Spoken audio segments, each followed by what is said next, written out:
तो आज हम ट्वेल्थ अकाउंट्स का पहला chapter accounting for partnership firms fundamental, ठीक है। तो ये हमारा जो पहला चैप्टर है क्लास 12 की अकाउंट्स का, ये हम करने वाले हैं और पूरा डिटेल में करेंगे बिना कोई पॉइंट छोड़े। इसलिए हम सबसे पहले देखते हैं कि पार्टनरशिप होता क्या है। तो meaning and definition of partnership. तो partnership is defined by Indian partnership act 1932, ठीक है, ध्यान रखिएगा। इंडियन, एक सेकेंड ना, मैं इसको सही कर देता हूँ। हाँ, इंडियन पार्टनरशिप एक्ट 1932 में जो बनाया गया था उसमें पार्टनरशिप को डिफाइन किया गया है। 1932 की एक्ट में सेक्शन जो है, ठीक है, सेक्शन 4 में, तो जो हमारी पार्टनरशिप होती है उसको इंडियन पार्टनरशिप एक्ट 1932 के सेक्शन नंबर 4 पे डिफाइन किया गया है। तो देखते हैं पार्टनरशिप होती क्या है। आप अपनी अपनी बुक्स में देख सकते हैं, मैं यहाँ बता रहा हूँ। Partnership is a relation between a person who have agreed to share the profit of business carried on by any one of them acting for all. तो पार्टनरशिप क्या होता है, किसी भी मतलब पर्सन्स के बीच में, मतलब एक दो या दो से ज़्यादा पर्सन्स के बीच का एक रिलेशन होता है, उसको हम पार्टनरशिप बोलते हैं, जो कि एग्री हुए हैं अपना प्रॉफिट शेयर करने के लिए। इसका मतलब है कि दो पर्सन या दो से ज़्यादा पर्सन स्टार्ट करें मिल के बिजनेस, ठीक है, और जो भी प्रॉफिट होगा वो आपस में एग्री किए कि हाँ जो भी प्रॉफिट होगा हम आपस में डिस्ट्रीब्यूट करेंगे। तो ऐसे लोग को हम पार्टनरशिप बोलते हैं, जहाँ पे दो या दो से ज़्यादा लोग एक साथ आके एक काम को कर रहे हैं और उसके बाद उसका जो भी प्रॉफिट आएगा उसको आपस में बांट लेंगे। तो वो होता है हमारा पार्टनरशिप, ठीक है। तो ये था हमारा पार्टनरशिप का डेफिनेशन।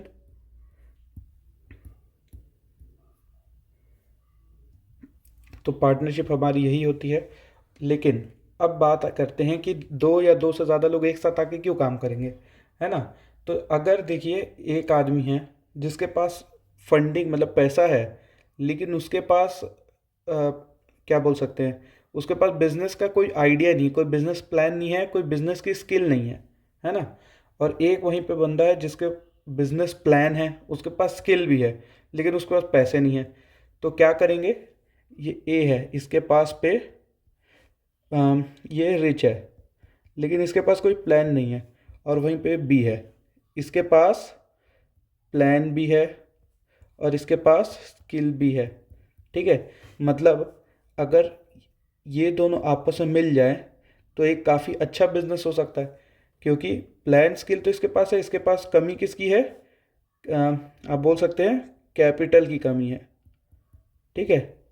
तो ये क्या बोलेगा कि चल भाई मैं पैसा लगा देता हूँ एज अ कैपिटल तेरे बिजनेस में, और बी क्या करेगा, प्लान और स्किल एग्जीक्यूट करेगा उसको, बोल सकते हैं उसमें जो भी उसका प्लान होगा उसको पालन करेगा और अपने बिजनेस को बढ़िया से चलाएगा। उसके बाद में जो आखिर में प्रॉफिट होना है वो ये दोनों आपस में बांट लेंगे। अब कितना कितना बांटना है वो इन दोनों के ऊपर है, ए और बी के ऊपर, कि वो कितना चाहते हैं लेना। अब बात करते हैं नेचर ऑफ पार्टनरशिप। तो हमारा पार्टनरशिप का नेचर क्या होता है, नेचर ऑफ पार्टनरशिप, ठीक है। तो पहला, तो अगर हम बात करें लीगल पॉइंट ऑफ व्यू से, है ना,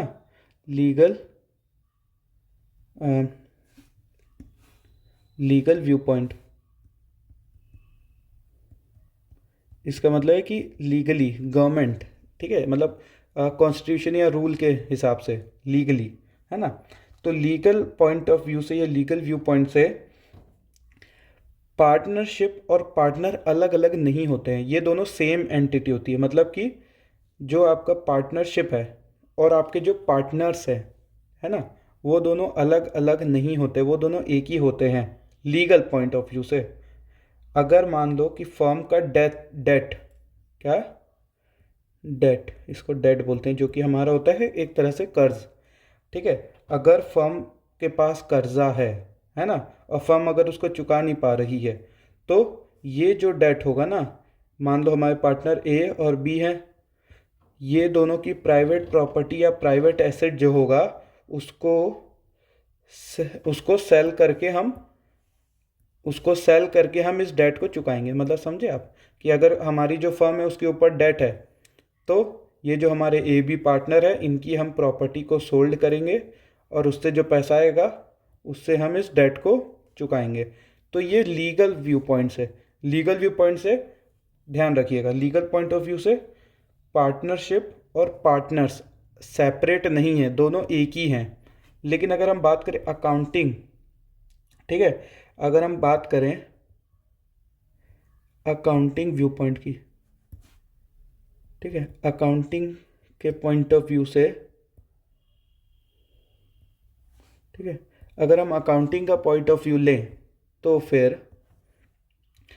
तब ये दोनों सेम, अभी इसमें क्या था लीगल में ये दोनों अलग अलग एंटिटी नहीं थे, लेकिन अकाउंटिंग में पार्टनरशिप और पार्टनर ये दोनों एक सेपरेट एंटिटी होते हैं। सेपरेट मतलब अलग अलग, आप चाहें तो अपनी बुक में भी देख सकते हैं। ठीक है, नेचर ऑफ पार्टनरशिप में आपको बस यही चीज़ याद रखनी है कि लीगल व्यू पॉइंट से हमारे जो पार्टनर्स हैं और हमारी जो पार्टनरशिप है वो दोनों सेपरेट नहीं होते, वो दोनों एक ही होते हैं। लेकिन अकाउंटिंग के व्यू पॉइंट से अगर आप अकाउंट्स कर रहे हो तब पार्टनर और पार्टनरशिप्स दोनों अलग अलग हैं, सेपरेट होते हैं। ओके, ठीक है, तो हम देखेंगे एसेंशियल फीचर्स और कैरेक्टरिस्टिक पार्टनरशिप के कैरेक्टरिस्टिक के बारे में हम देखेंगे। तो पहला हम देखते हैं, पहला कंडीशन कि पार्टनरशिप में टू और मोर पर्सन, इसका मतलब है कि एक पार्टनरशिप फर्म में मिनिमम हमारे 2 पार्टनर्स हो सकते हैं या फिर हमारे मैक्सिमम के बारे में भी बताऊंगा। मिनिमम हमारे 2 तो होने चाहिए, ठीक है, इससे कम होगा तो हमारा पार्टनरशिप होगा ही, का है कम से कम 2 लोगों में होना चाहिए पार्टनरशिप। तो ये जितने भी पार्टनर हैं कम से कम 2 होने चाहिए। इन सब के बीच में एक कॉन्ट्रैक्ट होना चाहिए। क्या होना चाहिए? कॉन्ट्रैक्ट। किसके अंडर में यह कॉन्ट्रैक्ट आएगा, किसके हिसाब से होगा ये? एक हमारा इंडियन कॉन्ट्रैक्ट एक्ट था, एक्ट है मतलब 1872 में हमारे एक इंडियन कॉन्ट्रैक्ट एक्ट बना था, उसके हिसाब से हमारे कॉन्ट्रैक्ट प्रिपेयर होगा ये वाला, है ना। तो जब ये 2 या 2 से ज़्यादा लोग एक कॉन्ट्रैक्ट फिल कर देते हैं या कॉन्ट्रैक्ट साइन कर लेते हैं, और ये जो कॉन्ट्रैक्ट होना चाहिए वो इस कॉन्ट्रैक्ट के एक्ट के अंदर आना चाहिए। इस कॉन्ट्रैक्ट को जैसे 2 या 2 से ज़्यादा लोग साइन करेंगे तो वो पार्टनरशिप में आ जाएंगे। लेकिन हाँ, इस कॉन्ट्रैक्ट को कौन कौन लोग नहीं साइन कर सकते? पहला, कोई माइनर मतलब 18 साल से जो कम होता है, 18 साल से कम वाले। दूसरे जो लोग साइन नहीं कर सकते, पर्सन ऑफ अनसाउंड माइंड, इसका मतलब थोड़ा जो स्टेबल ना हो, जिनका माइंड, मतलब आप समझ जाइए अब कि जिनका दिमाग थोड़ा कमज़ोर हो। और लास्ट हमारा थर्ड, कोई भी ऐसा पर्सन जो कि डिसक्वालीफाइड हो किसी भी लॉ से, बाय एनी लॉ। बहुत सारे लॉ होते हैं, तो अगर उन लॉ में, ठीक है, ये डिसक्वालीफाई होगा कोई भी अगर पर्सन, तो वो ये कॉन्ट्रैक्ट नहीं कर सकता। मान लो कि वो बाहर का है कहीं के, मतलब ऐसे समझ गए ना कि कोई बहुत सारे लॉज होते हैं, उसमें से अगर कोई डिसक्वालीफाई कर रहा है तो वो पर्सन भी नहीं साइन कर सकता। तो ये आपका पहला हो गया। अब अगर हम अगला देखें तो अगला है मैक्सिमम नंबर कितना होना चाहिए, ठीक है, मैक्सिमम पार्टनर्स, ठीक है। तो ये मैं आपको ऐसे ही बता दे रहा हूँ कि हमारे पास मिनिमम तो 2 होने चाहिए और मैक्सिमम हमारे पास 50 पार्टनर तक हो सकते हैं, इससे ज़्यादा हम नहीं कर सकते, ठीक है। मतलब हमारे मिनिमम 2 और मैक्सिमम 50 पार्टनर हो सकते हैं। अब आता है सेकंड पॉइंट, ये तो मिनिमम और मैक्सिमम हो गया। अब सेकंड पॉइंट आता है एग्रीमेंट, जो कि मोस्ट इंपॉर्टेंट पॉइंट बोल सकते हो आप। एग्रीमेंट, बिना एग्रीमेंट के पार्टनरशिप फर्म होगी ही नहीं, ठीक है। कोई भी पार्टनरशिप बिना एग्रीमेंट के नहीं हो सकती। हाँ, आपका एग्रीमेंट रिटर्न भी हो सकता है, रिटर्न एग्रीमेंट भी हो सकता है, या फिर ओरल, ठीक है, रिटर्न एग्रीमेंट भी हो सकता है या फिर ओरल एग्रीमेंट भी हो सकता है, दोनों ही हो सकते हैं, है ना। तो इसमें क्या होता है, ठीक है, तो इसमें क्या होता है, ये जो पार्टनर्स है हमारे, है ना, ये उनकी पार्टनरशिप का बेसिस ही एग्रीमेंट होता है। एग्रीमेंट में सारी चीज़ें उसमें लिखी हुई रहती हैं कि ये पार्टनर है ना, इनका उनके बारे में डिटेल्स लिखी रहेंगी, प्लस उनका उनको क्या क्या चाहिए, मतलब उनको कितना शेयर चाहिए प्रॉफिट में, उनको क्या और क्या क्या फैसिलिटीज़ चाहिए, सारी चीज़ें मेंशन रहेंगी। तो आप एक तरह से बोल सकते हो एग्रीमेंट जो होता है वो पार्टनरशिप का एक बेस होता है, ठीक है। अगर एग्रीमेंट नहीं है तो आपको पार्टनरशिप भी नहीं चल सकती, चाहे वो रिटर्न हो चाहे वो ओरल हो, उसमें कोई दिक्कत नहीं है। और उसमें ये भी, और ये जो एग्रीमेंट होता है ना, ये ऐसा नहीं लाइफ टाइम का होता है, ये इसका एक पीरियड होता है, 5 ईयर्स, 10 ईयर्स, 15 ईयर, 20, 50 ईयर्स। तो मतलब ऐसे एक टाइम पीरियड रहता है कि इस समय के बाद ये एग्रीमेंट, आपको नया एग्रीमेंट बनाना पड़ेगा, ये अब इसका समय पूरा हो गया, है ना। तो इसको, इस एग्रीमेंट को हम क्या बोलते हैं, इस रिटर्न एग्रीमेंट को, ओरल एग्रीमेंट नहीं, ओरल भी एग्रीमेंट होते हैं, लेकिन जो हमारा रिटर्न एग्रीमेंट होता है पार्टनर्स के बीच में, उसको हम क्या बोलते हैं, पार्टनरशिप डीड। इसको वर्ड को याद रखिएगा, पार्टनरशिप डीड मतलब जो रिटर्न रिटर्न एग्रीमेंट होता है उसको हम पार्टनरशिप डीड बोलते हैं, ठीक है। ठीक है, तो अगला हमारा होता है लॉफुल बिजनेस। ये बहुत ही इजी पॉइंट है, लॉफुल बिजनेस। इसका सिंपल सा मीनिंग ये है कि हम भी जो भी बिजनेस करें वो लॉ के, मतलब लॉ के अंडर आना चाहिए, मतलब एक लीगल बिजनेस होना चाहिए, ठीक है। आप इसको बोल सकते हो एक लीगल होना चाहिए, लीगल बिजनेस, इलीगल नहीं होना चाहिए। इस पॉइंट के अंदर केवल यही चीज़ है कि हम जो भी पार्टनरशिप इस्टेब्लिश करें वो लॉफुल होना चाहिए, मतलब लॉफुल बिजनेस करे, है ना, वो इलीगल काम ना करे। और लास्ट हमारा था profit sharing ratio, profit sharing, ठीक है, ये हमारा लास्ट पॉइंट है कैरेक्टरिस्टिक ऑफ पार्टनरशिप का, प्रॉफिट शेयरिंग।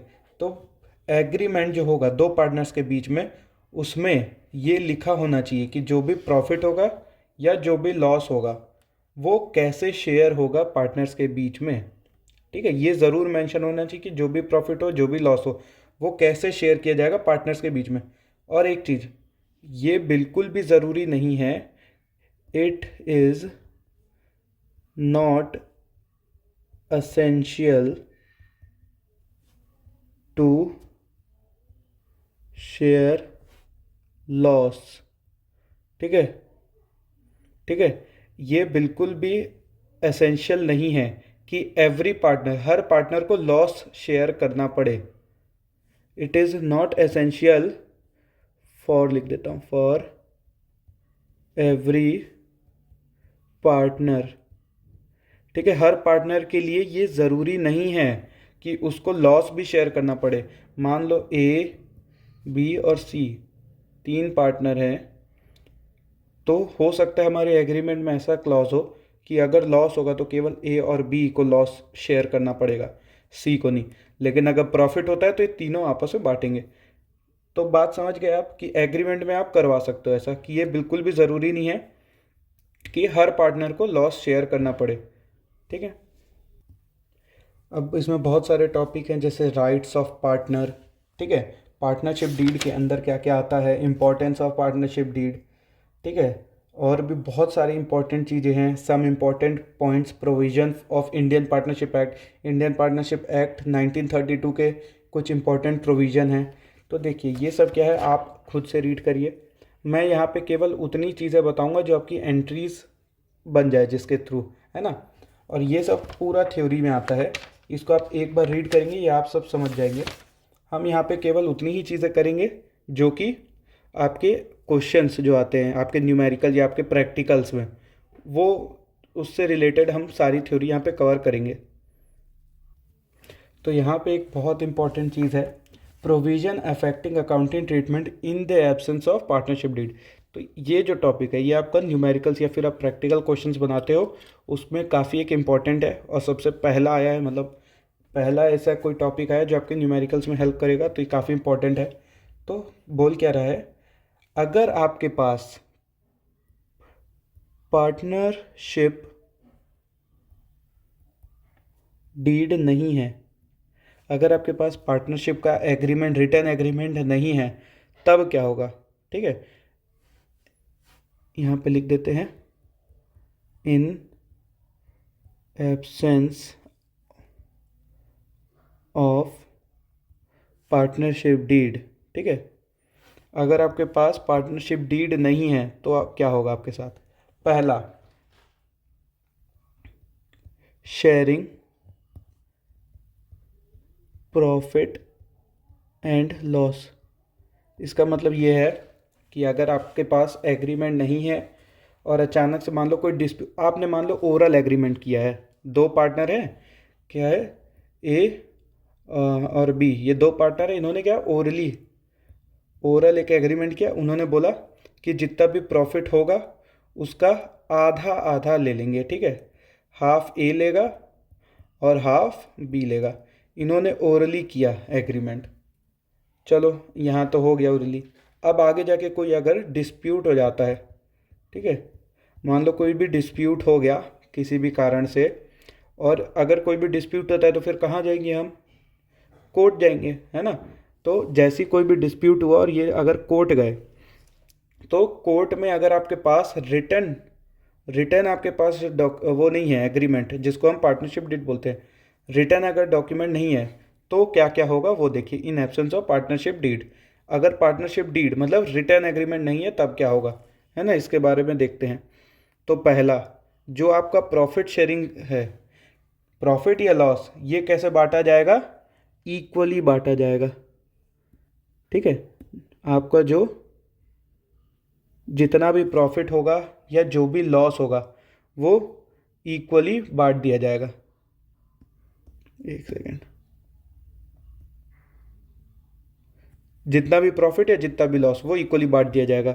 मान लो 10,000 का प्रॉफिट है, ए और बी दो पार्टनर है, तो ए को कितना मिल जाएगा 5,000, बी को कितना मिल जाएगा 5,000, बस इक्वली बांट दोगे, कोई नहीं। और अगर आपके पास एग्रीमेंट रहता तो उसमें आप अपने हिसाब से लिखा सकते थे कि हमको ऐसा चाहिए, हमको ऐसा चाहिए। सेकंड पॉइंट, इंटरेस्ट ऑन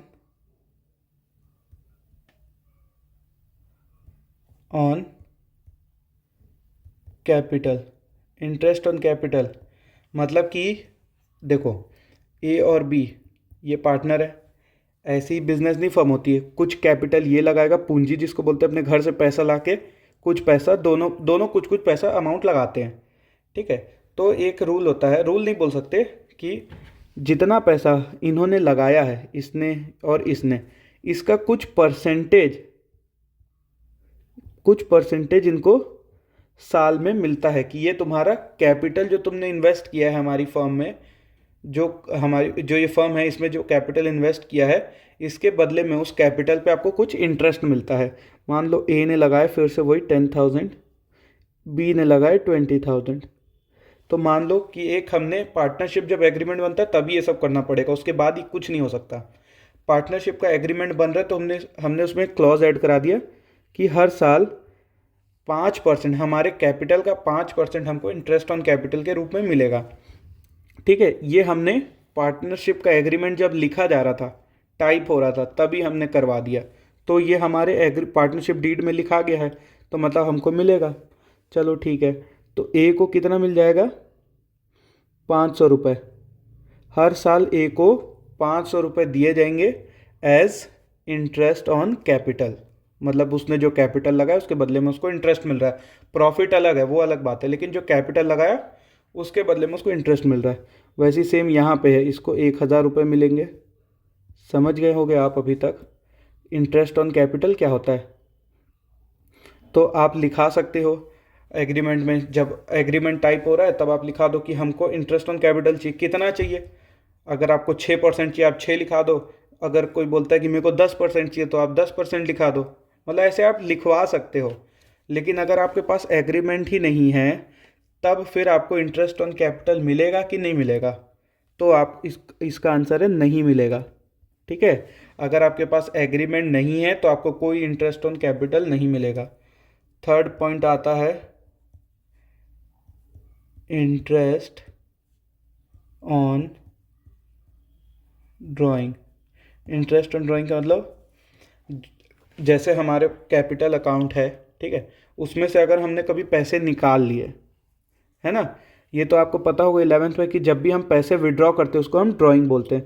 तो मान लो कि हमारे पास हम ए और बी, फिर से वही दो पार्टनर है, इसने साल भर में 5,000 रुपये निकाले और इसने 8,000 रुपये निकाल लिए। इन दोनों ने, ए ने 5,000 रुपये की ड्राइंग करी है, बी ने 8,000 रुपये की ड्राइंग करी है। तो फर्म, फर्म मतलब जो हमारी एक तरह से कंपनी बोल सकते हो, है ना, जो हमारी फर्म है वो बोलेगी कि जो तुमने 5,000 रुपये की ड्राइंग की थी मेरे को इस पर इंटरेस्ट चाहिए, जो तुमने 5,000 रुपये निकाले थे।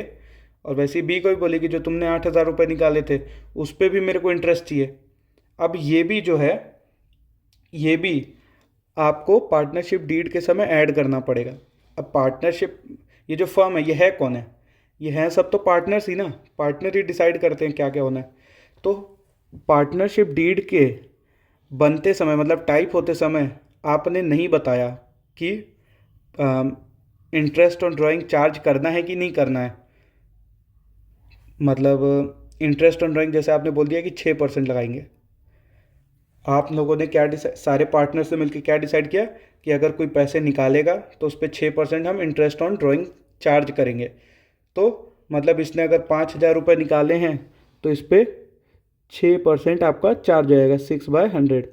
तो ऐसे आप करोगे तो आपका 300 रुपये, जैसे इस पर 300 रुपये चार्ज होंगे वैसे ही बी पे भी कोई चार्ज होगा। ठीक है, आप समझ रहे हैं? अब आपको लगेगा कि हमको हमारे ही पैसे निकालने में क्यों चार्ज किया जा रहा है। तो आप ये देखो कि हमारा जो कैपिटल है, मान लो 1 लाख का हमारा कैपिटल है, 1 लाख का कैपिटल, हमारी जो फर्म है वो खुद तो लाई नहीं होगी, इसके जो पार्टनर्स है वो कुछ कुछ लाए होंगे, 2-3 जितने भी पार्टनर होंगे वो थोड़ा थोड़ा अमाउंट ला के मिलाए होंगे। तो हमारी टोटल फर्म का कैपिटल कितना हो गया? 1 लाख, है ना, ये हमारी टोटल फर्म का कैपिटल है। अब इसमें से जिसका जब मन करेगा वो पैसा निकाल के ले जाएगा। हमारा बिजनेस प्लान किस हिसाब से सेट है कि ये 1 लाख रुपए है, इसके हिसाब से हमको बिजनेस करना है। लेकिन अब कोई ए पार्टनर आया, वो इससे कुछ अमाउंट ले गया, फिर कभी भी आया उसको ज़रूरत लगी वो इससे ले गया, सीसी आया वो कुछ ले गया, है ना। तो ऐसे क्या होगा कि पूरा फाइनेंशियल हमारा बिगड़ जाएगा कि हमने जो प्लान करा होगा कि इस अमाउंट को यहाँ डालेंगे ऐसे ऐसे करके, तो वो हमारा बिगड़ जाएगा। तो हाँ, अगर हम इसमें इंटरेस्ट लगा दें, अगर इसमें इंटरेस्ट लगा दें, अगर इंटरेस्ट लग गया तो उनको पता है कि अगर हम पैसे निकालेंगे तो हमको जब उसको वापस तो करना ही पड़ेगा, साथ ही साथ उस पर ब्याज भी देना पड़ेगा। तो लोग इसका यूज़ कम करेंगे। अगर एकदम ही मजबूरी या फिर एकदम ही ज़रूरत नहीं हुई ना, तब तक कोई भी पैसे नहीं विड्रॉ करेगा, पैसे नहीं निकालेगा, इसलिए हम इसको करते हैं। चलो वो सब तो हो गया, मेरे ख्याल से आप समझ ही गए होंगे ड्राइंग का इंटरेस्ट क्यों लगाते हैं ड्राइंग पे।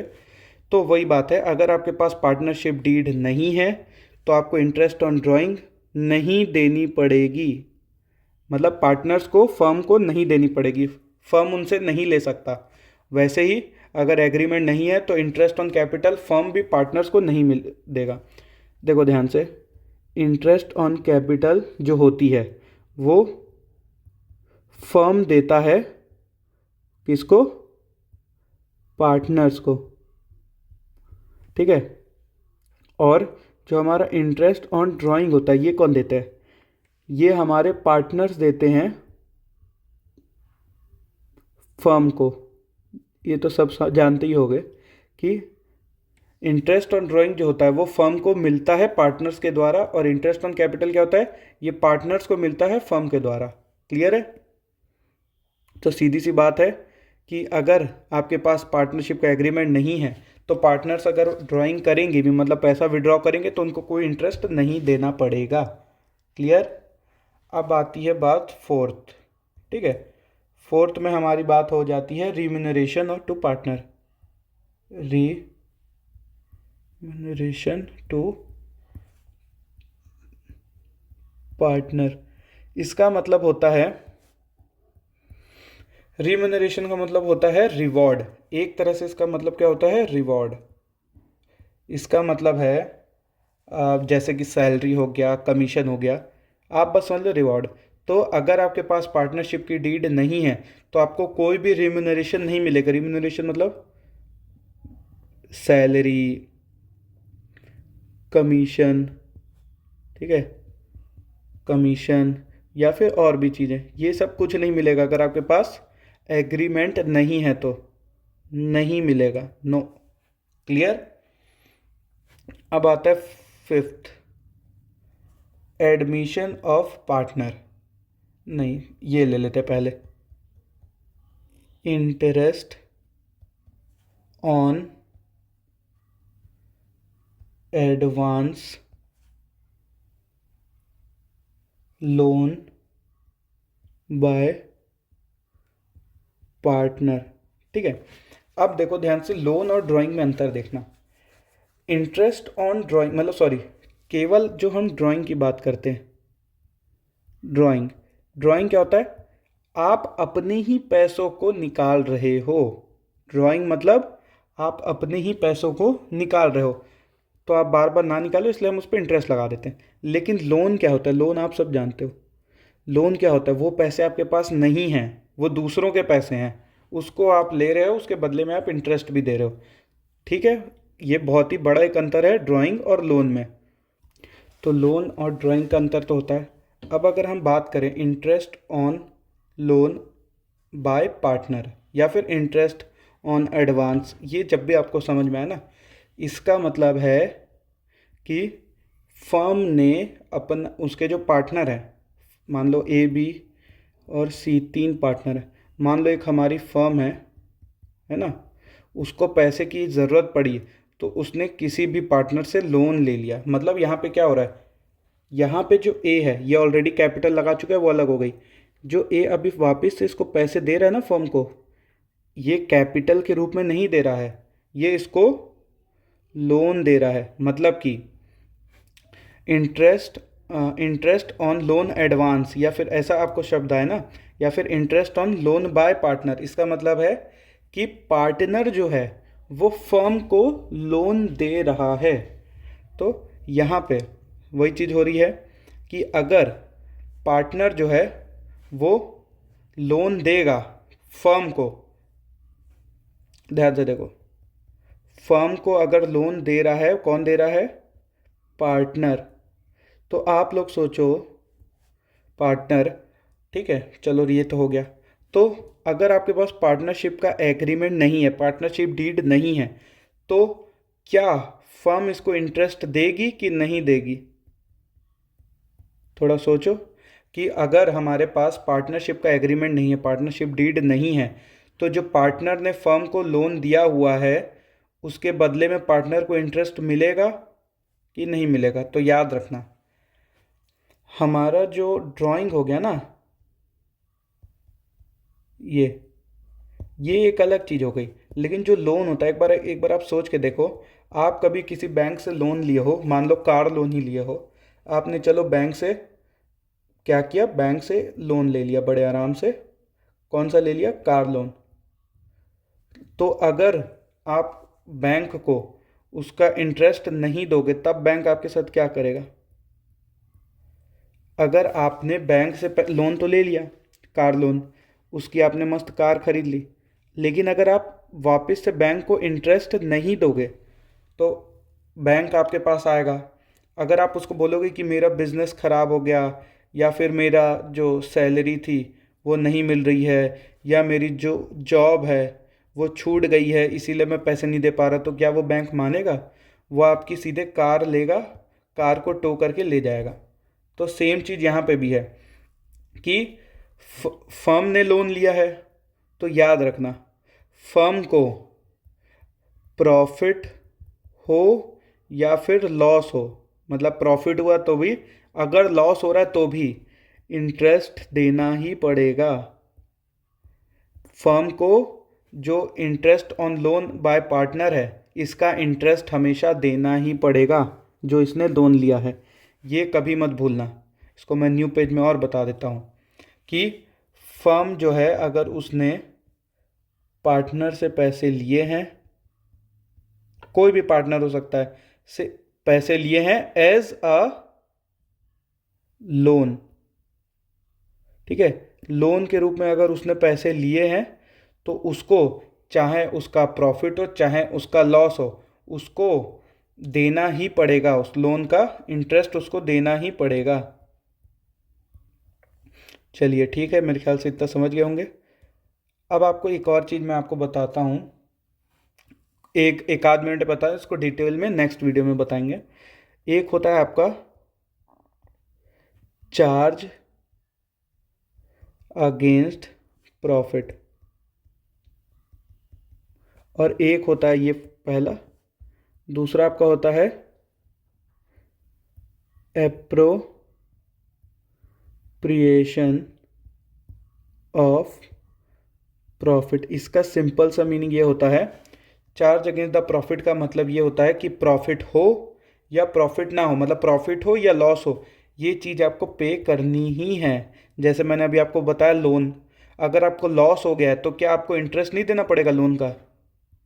आपको इंटरेस्ट देना ही पड़ेगा, इंटरेस्ट ऑन लोन देना ही पड़ेगा, चाहे आप वो किसी चाहे वो आप किसी पार्टनर से लो या फिर आप किसी बैंक से लो, तो आपको इंटरेस्ट ऑन लोन देना पड़ेगा। अब मैं बिज़नेस कर रहा हूँ या आप बिज़नेस कर रहे हो, फर्म आपकी एक फर्म है बिज़नेस कर रही है, उसने रेंट में एक जगह ली रेंट पे, और अगर उसका मकान मालिक किराया लेने आएगा और उसको आप बोल दोगे कि हमारे जो फर्म है उसको लॉस हो गया, तो क्या वो आपका रेंट माफ़ कर देगा? क्या नहीं, रेंट आपको देना ही पड़ेगा। तो ये भी आपका चार्ज अगेंस्ट द प्रॉफिट है। ऐसी बहुत सारी चीज़ें आती हैं जो आपको भी पता होंगी कि आपको प्रॉफिट हो या लॉस हो उससे कोई फ़र्क नहीं पड़ता, आपको पैसा देना है मतलब देना है। वैसे ही एप्रोप्रिएशन में क्या आता है? एप्रोप्रिएशन में वो चीज़ें आती हैं कि अगर प्रॉफिट हुआ तो मिलेगा, अगर प्रॉफिट नहीं हुआ, लॉस हो गया तो नहीं मिलेगा। सबसे पहले एग्जांपल, इंटरेस्ट ऑन कैपिटल, ठीक है, अगर फर्म को लॉस हो गया तो इंटरेस्ट ऑन कैपिटल पार्टनर्स को नहीं मिलेगा। सेकंड, पार्टनर्स सैलरी, पार्टनरों को भी सैलरी दी जाती है, अगर वो चाहें तो वो एग्रीमेंट में लिखवा सकते हैं। तो जो पार्टनर की सैलरी है, अगर प्रॉफिट हुआ तो मिलेगी, लेकिन प्रॉफिट अगर नहीं हुआ तो सैलरी नहीं मिलेगी।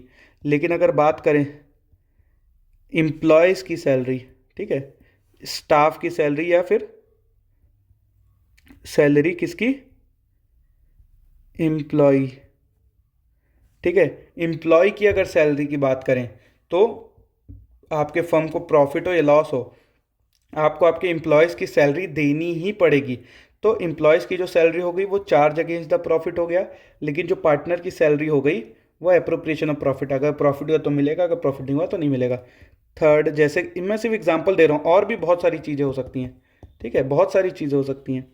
थर्ड में आता है आपका कमीशन, पार्टनरों को जो दिया जाता है, पार्टनर्स कमीशन।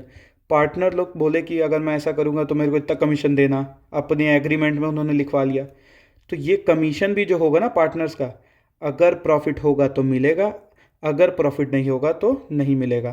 तो आज बस इतना ही करते हैं, बाकी का हम नेक्स्ट वीडियो में देखेंगे। Thank you for listening.